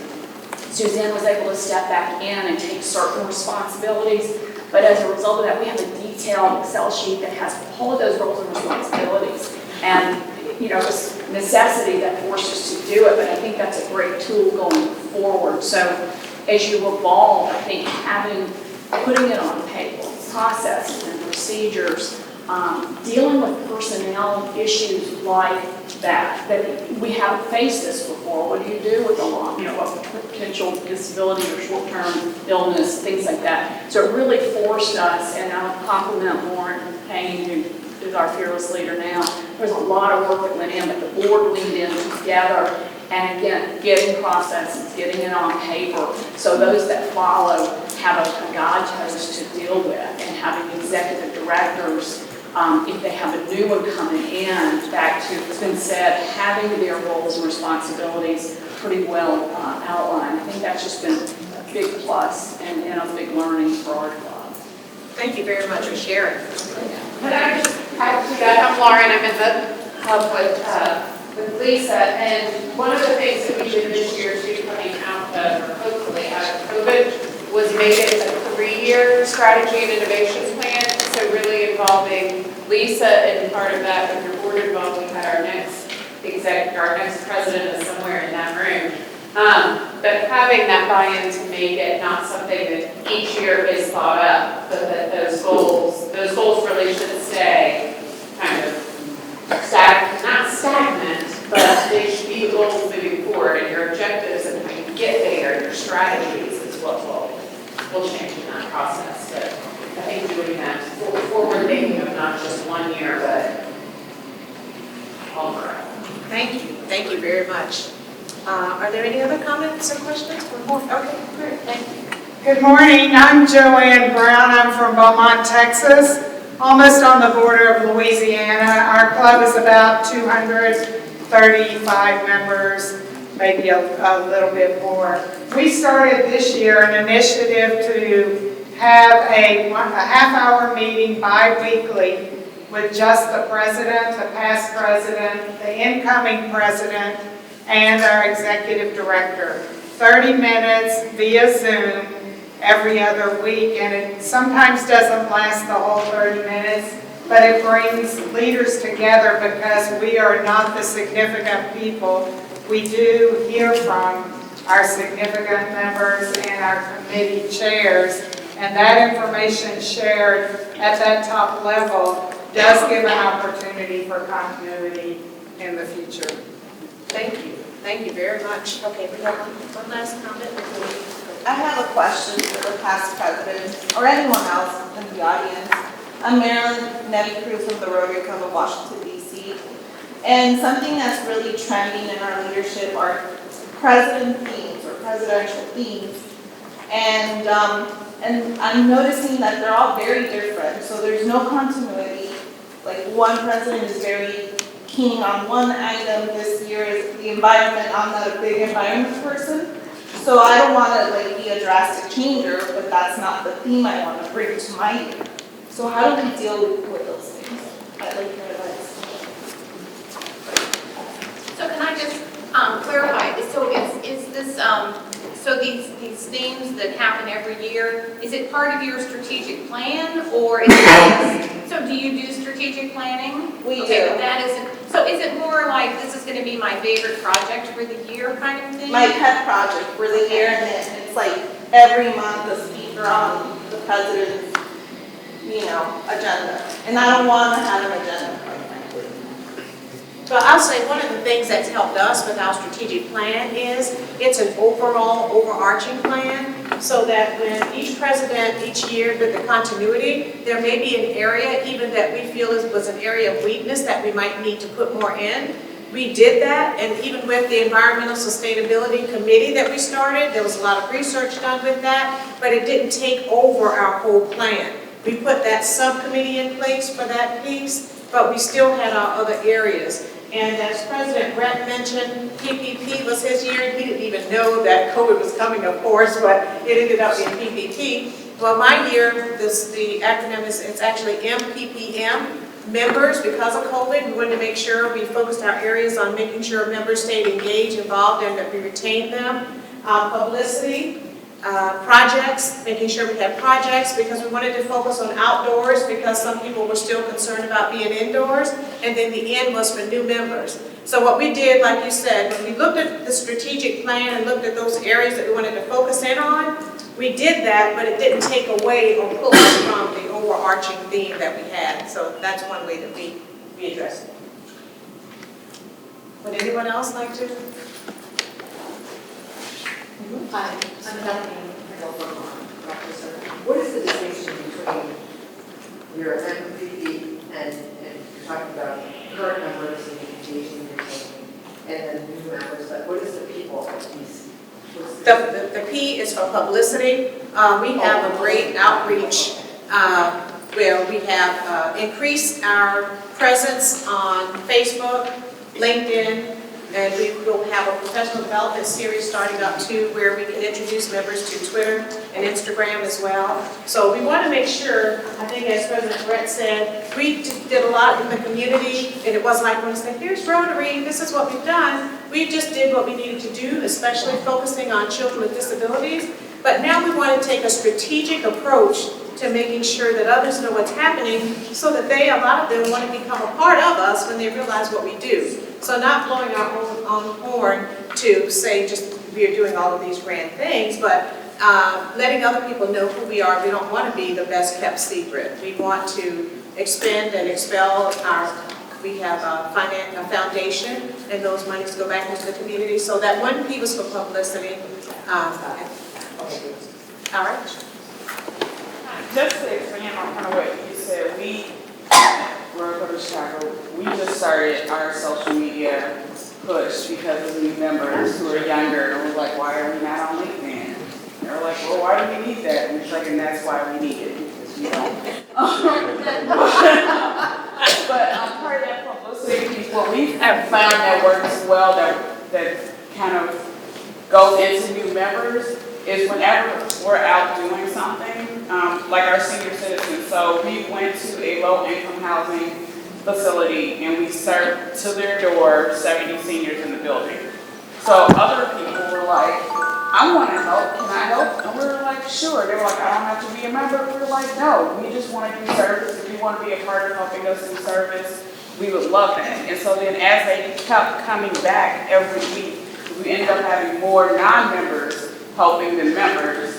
Then they're like, I want to come to a meeting, or what else do you all do? So it kind of gets them into the culture ahead of time, and then I guess the ask to come to a meeting or the ask to become a member becomes a lot easier because they're like, I already like what you all are doing. I like the people that I see when I come out, I'm seeing the same faces, and now you have this friendship, and that you started to build up. So, whatever, I guess I'm saying, whatever you can do to get other people that you know or that are out there that like to do service to come out and do service projects with you is a great way to kind of build that bridge without going straight to, don't you want to come to a meeting and be a member? This is what we're out here doing in the community. Now would you like to come? Because as you talk to them, you can be like, hey, we have a speaker coming up that's talking about this. And I know you're very interested in that. Would you like to come as my guest? And then, it's that next level that we've seen to really help us with that. Thank you very much.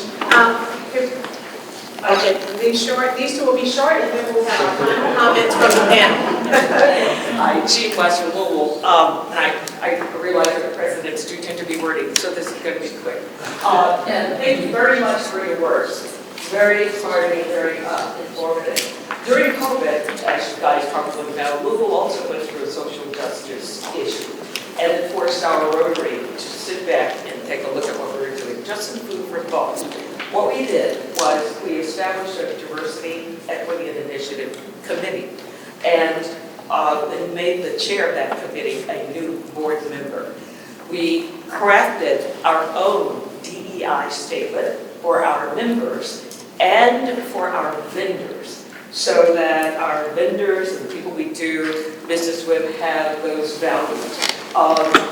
We have done a lot of work. If you want to know what we're doing, I'm around. I'd love to chat with you about some of the things we're doing, but it's really made an impact on the community. Thank you. Thank you for sharing. And then one last one. Hi, I'm Mary from Oakland number 3, so we're the third oldest in the world. But to address my fellow Rotarian in Beaumont, Texas, we do the same thing. We have an executive group that's the current president, the past president, and me, the president-elect, and the executive director. We have a 1-hour weekly meeting, so it's even longer than yours. But, it does provide this continuity 3 ways. And then I'm going to be honored from president and past president, so you have a 3-year commitment. And to address my fellow Rotarian in Washington, D.C., yeah, my current president does the environmental. I like environmental, but it's not my pet project. So next year, I'm changing it to literacy or education, not my pet project, so you can change it.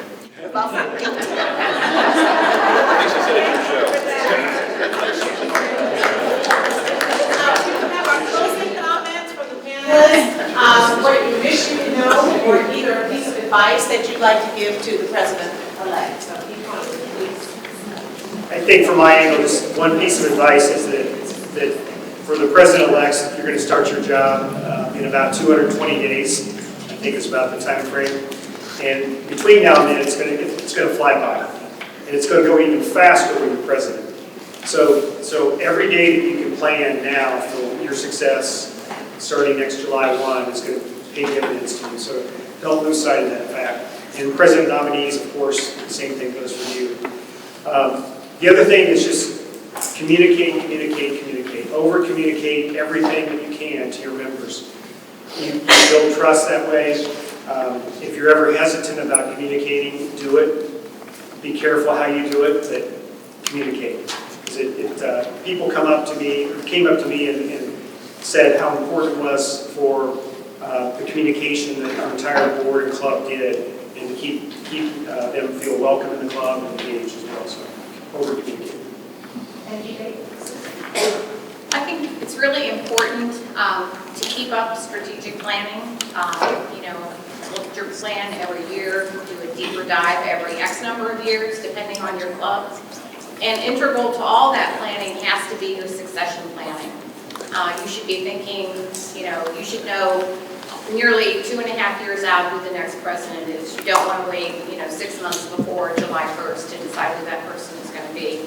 I think that is so critical to the success of a club. And I think we've seen that in our club because we made some changes back when I was president. We were, to share a piece of information, we were electing our July 1 president the previous October. So they only had a lead-in of about 7 months. So, it was 9 months, I guess.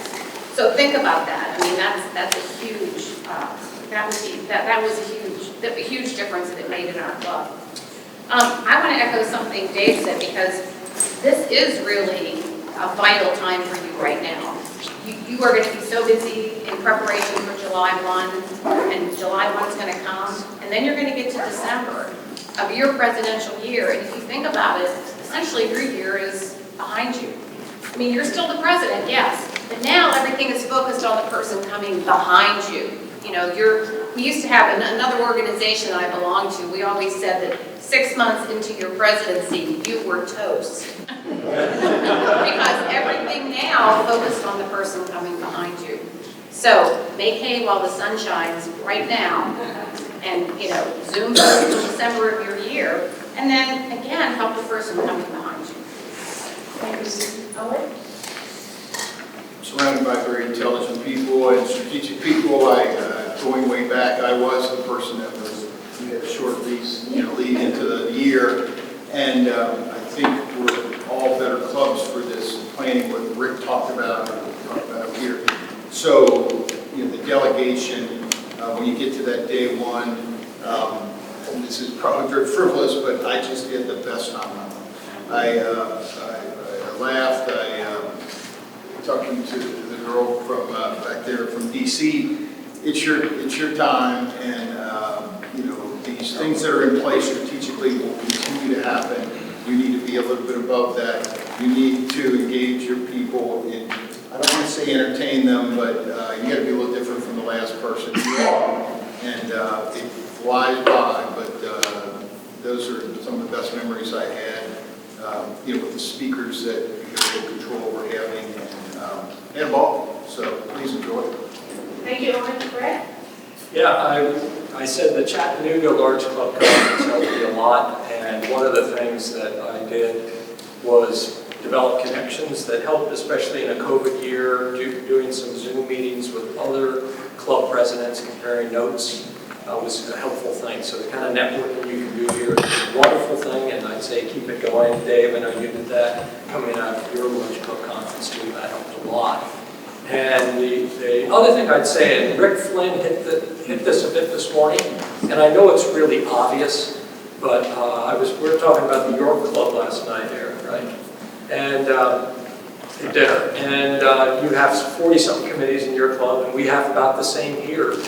And you're going to do, I'm sure, your best job picking committee chairs for those 40-something committees, whatever you have.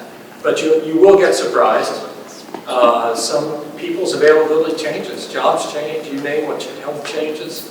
So the best job you can do to pick people ahead of time that you think are really going to be solid, that's worth spending time on that. And even if you do your best job, you're still going to get surprised. So be able to flex and adjust on the go, and don't think you as president have to do it all. Use your board member who has that committee to really jump in and help with that kind of transition or change. Thank you very much, Brett. We have one last question. Yeah, hey, Denver PE from Little Rock. Real quickly, what were your speaker gifts your year as president? So we make a donation in their honor to the polio fund, and they give PIN, the current PIN. But we make a donation in their honor to polio costs. But and we did it with us too, and they're just so taken back by that, and it's not a lot of money. No. But it's very significant to them. Whatever is meaningful to you. I literally, because I'm associated a little bit with the Cincinnati Reds, I gave them a baseball, and it was on the signed their date and when they spoke. Just a little, because everybody's got plastic and glass things all over the walls and the table, and I just want to give them something different. So, question been back. What about the other two? Well, we all did polio. We all did polio. Yeah, I mean we've been doing that. That's every week. Okay. Yes. Dixie? Now, that's something that I really love, and there is continuity. We plan a tree in our speaker's honor, so we allocate a budget for our foundation. And now we partner with the National Park Service, and they have GPS coordinates for each speaker. So once they speak, the speakers know where their tree is planted, whether it's around the tidal basin or, one of the national parks. So that's something really important. So you're into the You're in, and Mark,